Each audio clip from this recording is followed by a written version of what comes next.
Alright, I literally just got out of the theater, just watched A Quiet Place Part 2, and yeah, I'm very high key disappointed. And you know what's crazy? Like, I wasn't even really excited about this movie. I really didn't love the first Quiet Place. I thought it was fine, but I didn't love it. So going into this movie, I didn't have high expectations.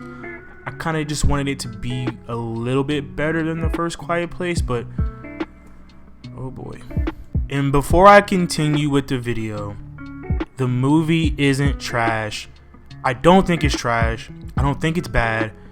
I just think it's very average, and there's some stuff in it.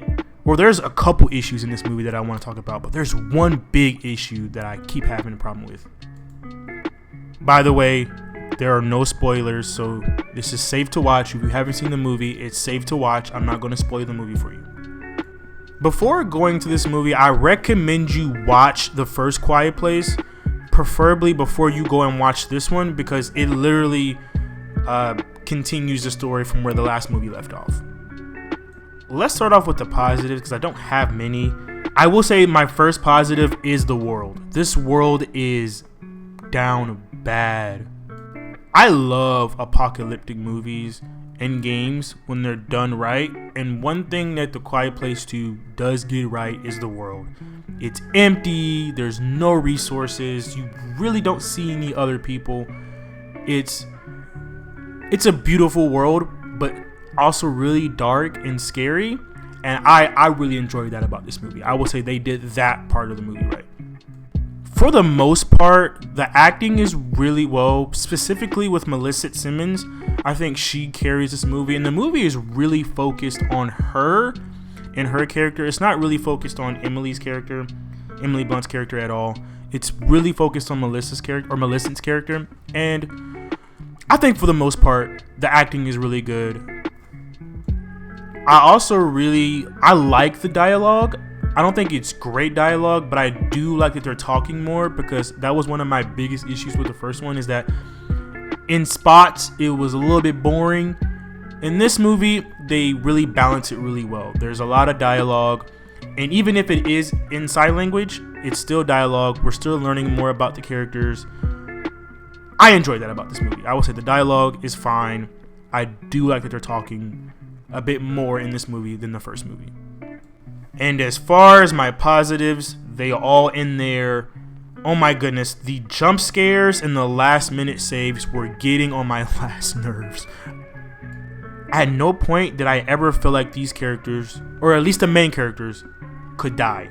Like, every time they were close to being dead, somebody would come save them last minute. And it was getting on my nerves. I couldn't stand that about this movie. Also, y'all know how I feel about jump scares.